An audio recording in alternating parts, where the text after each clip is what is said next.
In the early 90s, Bruce Ismay, a visionary, dreamt of a new era of majestic superliners.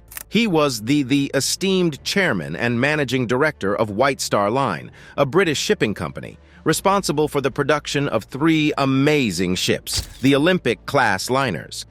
Born from this concept, they were destined to make waves in maritime history. But as fate had something else decided, only one ship was able to accomplish that ambition: the Titanic. The White Star Line clashed with the prestigious British corporation Cunard, and this epic rivalry led to the birth of the Titanic. The White Star Line not only intended to outperform its competition, but also provide passengers with an unforgettable experience. But no one could have predicted that this legendary vessel would become a tragedy. The historic journey of Titanic's construction began in March 1909 at the Harland and Wolff shipyard in Belfast, Ireland.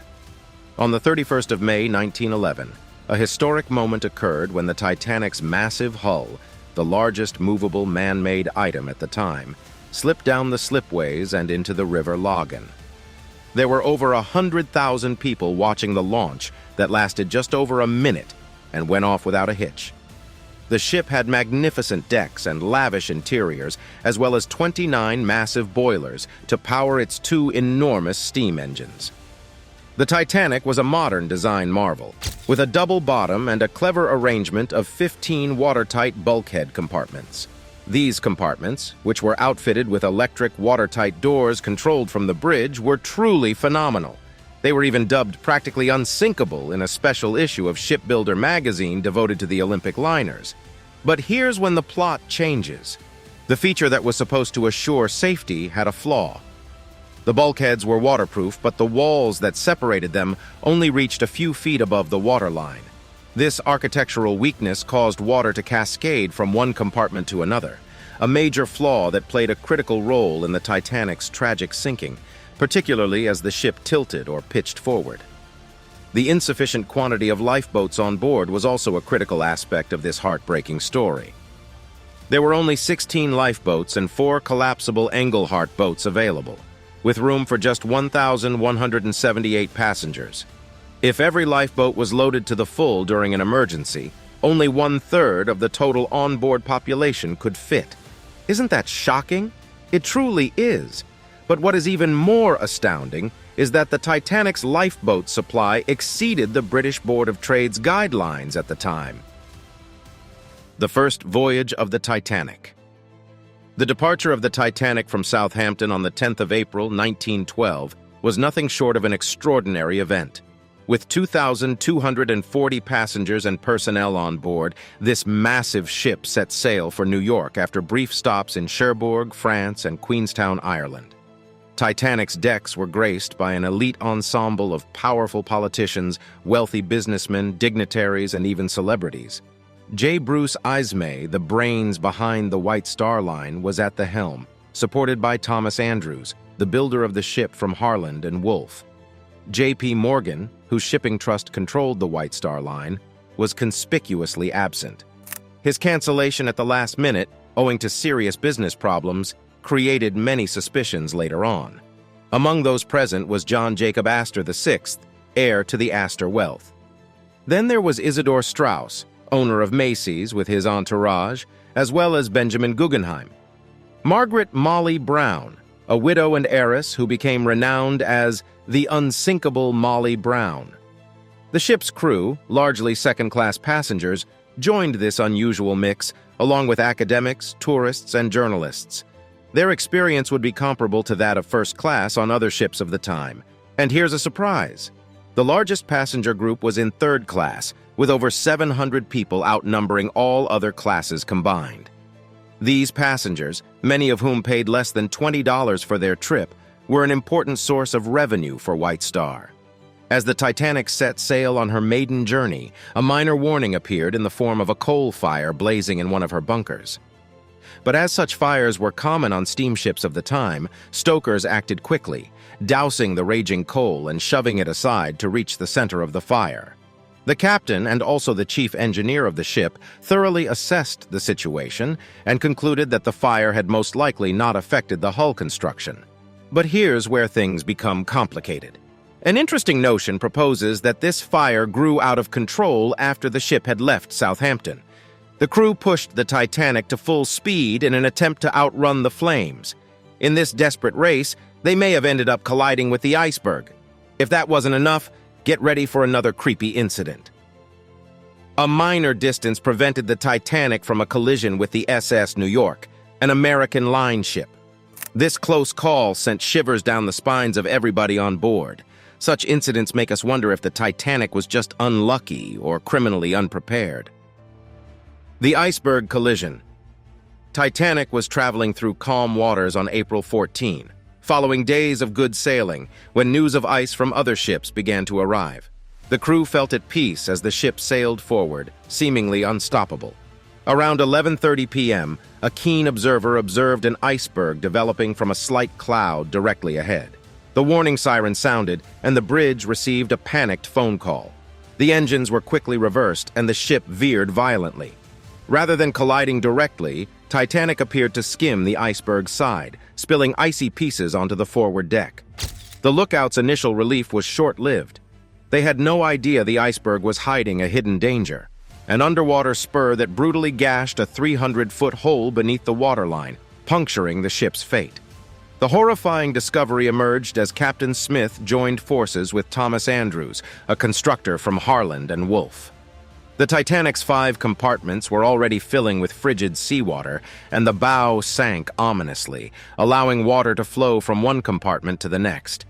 Andrews quickly calculated that the ship had an hour and a half, or slightly more, before its inevitable dive. The captain, who had already requested assistance via the wireless operator, took decisive action and ordered the lifeboats to be loaded.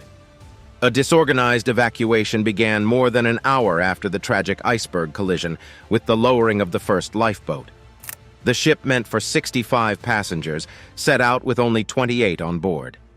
As the chaos escalated in the closing hours before the Titanic's sinking, practically every lifeboat was released pitifully underfilled, with some carrying only a handful of passengers. Women and children were given priority, climbing into the lifeboats first. Men were only allowed to board when there were no ladies or children nearby. However, a heartbreaking truth emerged. Many of the victims were women and children. They couldn't even get to the lifeboats because of the chaos. Titanic, according to Thomas Andrews' prediction, remained afloat for nearly 3 hours. During this time, a series of human tragedies played out. Husbands said their final goodbyes to wives and children, families were shattered by confusion, and people demonstrated remarkable acts of kindness. As the ship's last fall approached, the actual nature of humanity was revealed in these scenes. Bruce Ismay, the White Star Line's creator, assisted in packing lifeboats and even boarded a collapsible as it descended. Hence, he survived.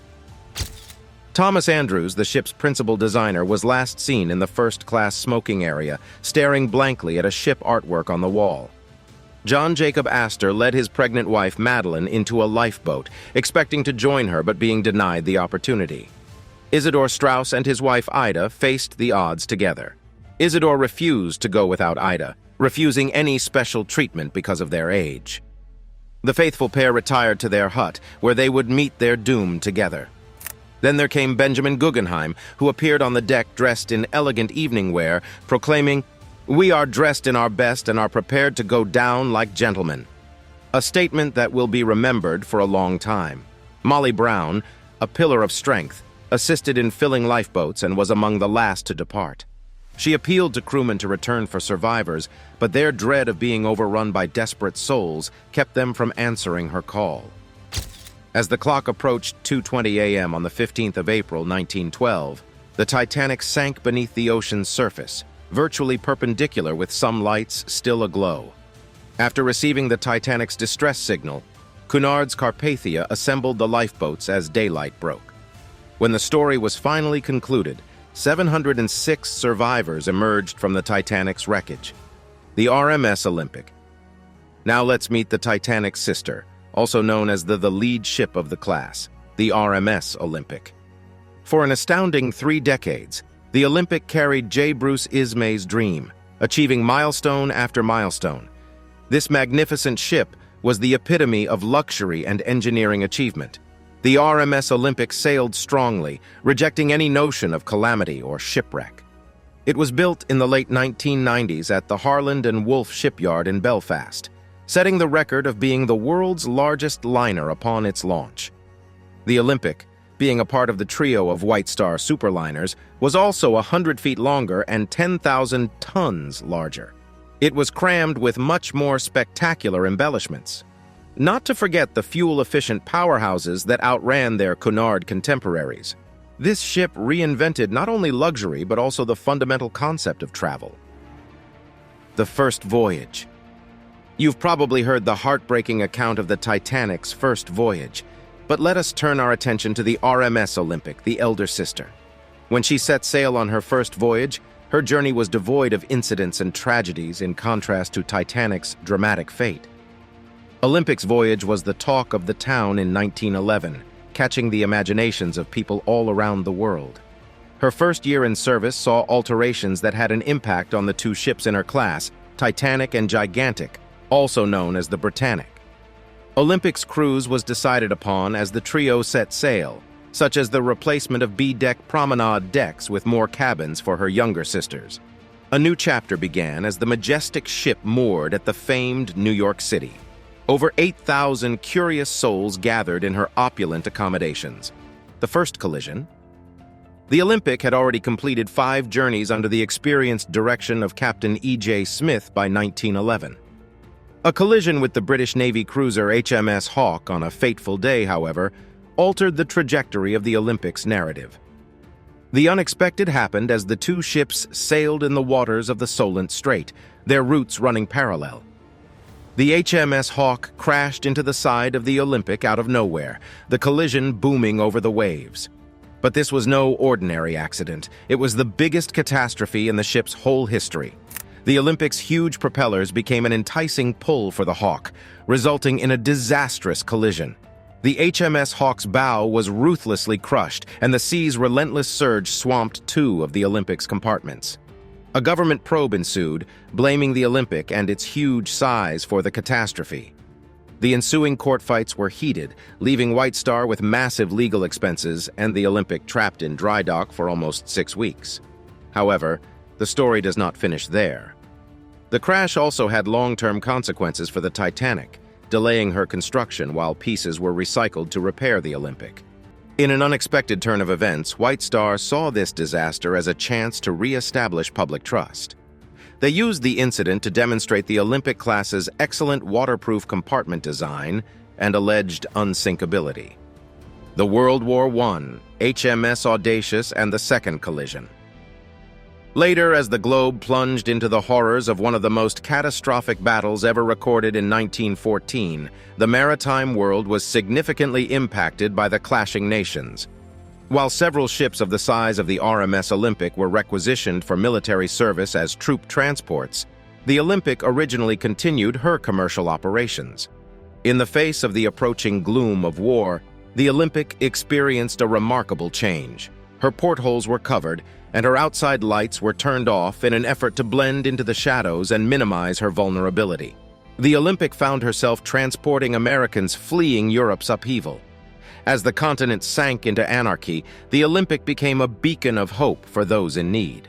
However, the German U-boat warfare cast a dark shadow over the commerce channels. Its threat intensified, leaving a path of uncertainty and anxiety. The RMS Olympic, carrying a small passenger load on one of her final journeys before retirement, became an unexpected hero too. The distress calls of the British battleship HMS Audacious penetrated the airwaves as it collided with a mine and was sunk. Olympic responded quickly, rescuing nearly 200 crewmen from the sinking ship.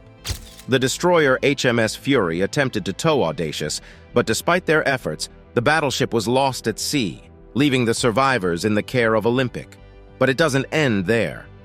In Belfast, as the Olympic arrived, the British Admiralty, to suppress knowledge of the sinking of the Audacious, incarcerated the Olympic. Passengers were trapped aboard for more than a week while the Olympic's destiny was decided. Fast forward to May 1915, the British Navy invited the Olympic to join the ranks of troop transport ships. She was stripped of her sumptuous amenities and transformed into the HMT-2810, armed with 4.7-inch guns and capable of transporting 6,000 troops per journey. Her first assignment took her to Greece during the Gallipoli campaign, and shortly after that, she bravely rescued survivors from the sunken French ship Provincia. Olympic had a role in carrying troops from the North Atlantic's perilous waters to the Mediterranean. Her dazzle camouflage not only added a splash of color, but it also confused U-boats by masking her speed, direction, and size. Later in May 1918, the Olympic's commanding officer noticed a lurking U-boat breaking the surface. The Olympic shifted from benign transport to hostile warships in an amazing change of roles. The Olympic's 6-inch guns roared to life with adrenaline rushing, opening fire on the U-boat. But that's not all. In a daring maneuver, the liner changed course, seeking to collide with the German submarine head-on. The U-boat, dubbed U-103, dived fast, narrowly avoiding a collision. The Olympic altered its course again with pinpoint accuracy, smacking into the U-boat. The collision propelled the U-boat into the path of Olympic's port propeller, shearing through its hull with disastrous results. The U-boat was abandoned while the Olympic continued on its way. It has been revealed that the U-103 was preparing to launch a torpedo at the Olympic when the crew saw it. Mechanical concerns, however, prevented the U-boat from firing, saving the Olympic. RMS Olympic, the old reliable post-war. As the sounds of the war's conclusion echoed, the RMS Olympic received the title Old Reliable. This legendary ship became a symbol of reliability and tenacity. Olympic ferried an incredible 200,000 troops across 184,000 miles of dangerous waters during her wartime missions. And the story continues. The scope of Olympic endeavors was breathtaking. Can you believe she consumed a remarkable 300,000 tons of coal over her heroic voyages? That's how much she contributed to the war effort. Bertram Fox Hayes, her commanding officer, was a great leader, and his dedication was recognized by none other than King George V, who knighted him for his remarkable services. With the arrival of 1919, the Olympic opened a new chapter. Returning to her birthplace, Belfast, she underwent a transition, shedding her wartime identity to embrace civilian duty once more. As the post-war dust settled, the RMS Olympic underwent a major restoration refit, bringing her back into the spotlight. Her interiors were given a modern makeover with a lively new color concept. However, this is only the tip of the iceberg. Olympic's boilers were upgraded, with coal replaced by oil, which not only improved refueling efficiency, but also reduced carbon emissions. The consequences were enormous. This comprehensive restoration marginally boosted her gross tonnage. She gracefully returned to civilian service in 1920. In her peak year, 1921, she welcomed almost 38,000 passengers. The ship became a symbol of luxury, drawing luminaries such as Charlie Chaplin and even the British royal family. The third collision and the tourist trade. The crowded New York harbor was the setting for Olympic's third crash in 1924. An unexpected turn of events caused the vessel to collide with the smaller schooner Fort St. George as she reversed out of her dock. The force of the impact was sufficient to send both ships into dry dock, their damage substantial and undeniable. Olympic, loyal to her title Old Reliable, came out of this trial with her head held high. However, it was not a simple task. The impact had taken its toll, demanding extensive repairs. The whole stern frame of the ship had to be replaced. Old Reliable was repaired and returned to service, better than before. Later on, the 1924 Immigration Act impacted the shipping trade, particularly the RMS Olympic, leading to a shift from third-class steerage to tourism due to reduced immigrant numbers. Shipping companies adapted to the change by upgrading ships for the new tourist class and enhancing public spaces, lodgings, and first-class accommodations. Now it's time for today's subscriber pick. All three of these ships definitely had their undue share of bad luck. What factors played a role in such huge catastrophes, and what could have been done differently to avoid their sinkings? Were the pioneers of the ship so overconfident in their ships that they did not take measures to prepare for any calamities? Or was it the ship captain's inattention and neglect that led to the sinking of the Titanic? Let us know your views in the comments below. The Great Depression, the fourth collision, and retirement. The economic downfall reverberated across the globe during the Great Depression. The shipping industry, which was once flourishing, saw a drastic downturn. A decline in annual travelers and visitors from 1 million to 500,000 offered a sharp picture of the industry's crisis. Passengers who could still afford to travel rushed to newer, larger superships such as the SS Bremen and SS Europa, leaving the aging Olympic and her colleagues with declining numbers. Olympic had one final metamorphosis in order to navigate the turbulent waters of financial difficulty. Her aging frame was given new energy after a 4-month renovation. Inside and out, the vessel was cleaned and repainted, and facilities were modernized. Olympic emerged from the refurbishment as a revitalized, just-like-new marvel. Her engines roared, breaking the previous record of 23 knots. Despite these efforts, however, the road to profitability remained elusive. As the 1930s progressed, Olympic fell behind larger, more contemporary ships such as the RMS Empress of Britain. When the Olympic entered the New York harbor in dense fog in 1934, fate intervened once more. Olympic's course was irreversibly altered when she collided with the lightship Nantucket. The hit split the lightship in two, killing the majority of its crew. This was Olympic's fourth and final collision. The same year, with the Great Depression taking its toll, the British government arranged a merger between White Star Line and rival Cunard. This strategic decision attempted to save both enterprises from financial ruin. This merger, however, left behind a fleet of aging ships, including Olympic. These once radiant liners were now facing an uncertain future. As a result, Olympic retired in 1935, paving the way for her final chapter. Olympic set out on one more journey as prospective plan for her rebirth fell through. Sir John Jarvis, a member of Parliament, bought her and sailed her to Jarrow in 1936. Olympic shut down her engines for the last time. The dismantling process got underway, signaling the end of an era. The once revered 4-funnel lead liner was gradually dismantled over the course of a year, bringing an end to a heritage that had spanned decades. The Britannic. The Britannic, which was originally designed alongside the Olympic and Titanic, but was later added to the class, promising even greater magnificence. The famed Belfast shipyard of Harland and Wolff built it as part of a prestigious class of luxury transatlantic liners for the famed White Star Line. The voyage of the Britannic, however, took a different direction. Unlike its sister ships, Britannic never served as a traditional passenger ship on the high seas. Instead, during a time of severe turmoil, it was transformed into a hospital displaying a symbol of hope and healing. The tragedy of Titanic. The trip began on November 30th, 1911, with the laying of Britannic's keel, which marked the start of her transition from steel and iron to a floating marvel. However, the Britannic's course took an unexpected turn. Following the catastrophic sinking of the Titanic in April 1912, the ship's design underwent critical safety changes. These modifications were more than just ornamental, they were life-saving. Her decks were adorned with more lifeboats, and her watertight compartments increased to 17. The name of the ship was also changed from gigantic to Britannic, representing itself as a true British icon. The first voyage. The historic day arrived on February 26, 1914. The Britannic made her maiden trip into the seas. Being roughly 882 feet in length and 48,158 gross tons in weight, this Titan promised luxury on an unprecedented scale. As World War I started ending, Britannic suffered a change of its fate in history. Britannic was converted into a hospital ship in 1915 and renamed His Majesty's Hospital Ship Britannic.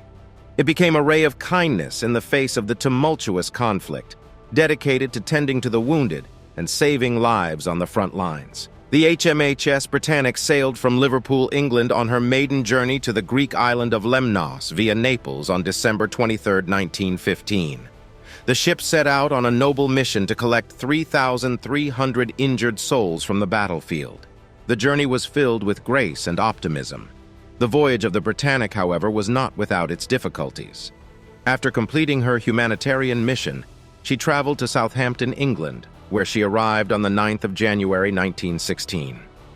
Undaunted, Britannica sailed on 2 more voyages, proving her strength against the turbulent wartime environment. The sinking of Britannica. Britannica was briefly relieved of her wartime duty in June 1916, only to be requisitioned 2 months later. In November, the Britannica set out on its 6th journey when a calamity struck it. A loud explosion rattled the ship, engulfing it in turmoil. Initial accounts blamed a mine or torpedo, but additional evidence indicated a hidden mine, a legacy of German U-boat operations in the area. Britannica fought to stay afloat despite significant damage. The ship's resiliency held even as 6 watertight compartments flooded. Water, however, entered the starboard portholes. Captain Charles Bartlett commanded full speed in an audacious maneuver, attempting to beach the ship near Kea Island. However, the effort simply attracted more water, forcing the engines to come to a halt. Time went on, and the stillness prevailed as the Britannica sank beneath the waves at an astounding rate. The Britannica sank in 55 minutes, which is faster than her ill-fated sister Titanic. Rescue boats, such as the Scourge and Heroic, quickly rushed into action. But this heartbreaking narrative takes a miraculous turn. An astounding number of thousands of the more than 1,030 persons on board were spared from the grips of the water. Britannica's narrative reverberates across history as a painful reminder of the sacrifice and the unforeseeable twists of fate. Thanks for watching, and we'll see you in the next one.